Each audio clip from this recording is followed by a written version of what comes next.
I've thought a lot about the way that I look recently. It's I've started having a proper barber for the first time in my life. I've got like a good barber that I go to every time, and I've not done that for a long time. The last time I had a regular barber, I lived in Doncaster in South Yorkshire, and I used to get my hair cut because this barber's would cut your hair for £3.50. And you could tell. You could tell. And I went there constantly, and I went there for 2 years, and after the 2 years were up, I couldn't go there anymore because I learnt why the haircuts were £3.50. And it's because it wasn't a barber's. It was a front for genuinely quite an extensive drug empire in the South Yorkshire area.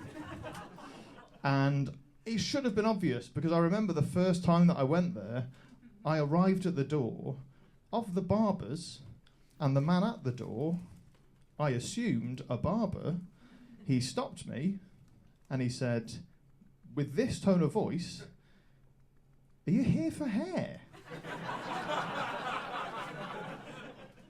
And I went, "Yep." And then he led me inside, and I forced this drug dealer to cut my hair. For 2 years. I kept going back because the deal was too good. You can't turn that down. It was so obvious. He was parting my hair with a credit card. It was so clear. And then they got shut down after 2 years, and they all got sent to prison. I was really sad because also by the end of the 2 years, he'd got quite good.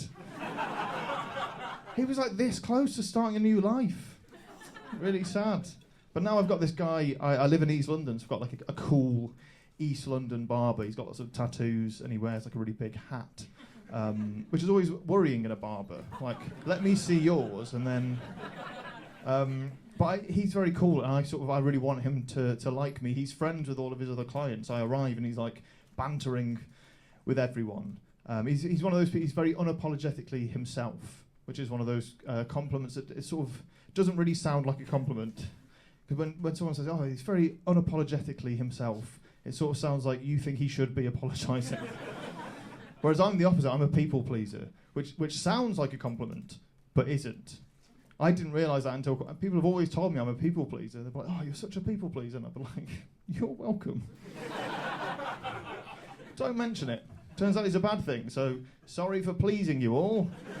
But I like it, and he's friends with all of his other clients, but we don't have any chemistry, we don't have any spark. It's really difficult, and I'm quite awkward in conversation. I'm quite a difficult person to talk to. I've become aware of that, and I'm used to it. But other people, obviously, they don't like it. And the problem is that I'm also quite a social person. I really like parties. I like conversation. My issue with conversation is having to contribute to it. I like it as like a spectator sport. I like to be able to sort of sit on the sidelines and watch. But the problem with conversation is that there is only so long you can be in a conversation without contributing to the conversation before you're not in a conversation. You're just standing too close. And that's me at all parties, just standing too close to a conversation.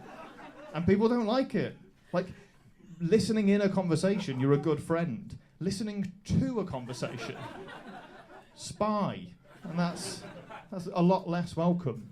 And so it's quite difficult because I want us to be friends, and I think he wants us to be friends, but we can't cross that barrier, and it's making it quite awkward every time I walk in. I see like the light dies in his eyes because he knows he's got half an hour of the driest chat anyone's ever had.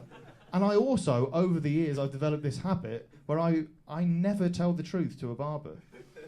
And I don't know why, but I lie every single time. Because I've always had different barbers. I'd tell all sorts of lies. I'd make up a job, and then I'd leave and never go back. But now I like the way he cuts my hair, so I have to keep going back, and I've lost track of the lies that I've told him. I don't know who he thinks I am. And it's becoming really stressful. I don't know what, I've always done it. I remember when I was a teenager, I went to get my hair cut where I grew up in Kidderminster, in this little town. And I went into the barbers, And he was, like me, he wasn't great at small talk because he opened with, "Where do you live?" Which I think is a bit much, actually. That's sort of a threat, isn't it? Where do you live? And I didn't want to tell him where I lived, and I just always lie. So I just lied. I said a different town, a different street in our town. He said, "Where do you live?" And I went, Chester Road. And then to my horror, he went, "Me too." He was like, "What are the chances?" I was like, "Slim, I thought." But the good thing about Chester Road was there were two, it was Chester Road North and Chester Road South, so I still had a 50-50 chance of getting out of it. So he went, "Which side?" And I went, "Chester Road." "South." And he went, "Me too." "This is incredible. This is borderline unbelievable." And I was like, "I know." And then he said, "What number?" And I went, which, that's not how you remember where you live, is it? No one has to reach around for that information. But I was hesitating because I knew that there was a chance. A slim chance, but a chance nonetheless, that I was about to claim that I lived in his house. He'd gone for like a little bit of small talk, said, "Where do you live?" And I'd looked him in the eyes and gone, "With you." "Yeah, I sleep under your bed, mate. I slither through the pipes when you're asleep. That's me." Horrifying.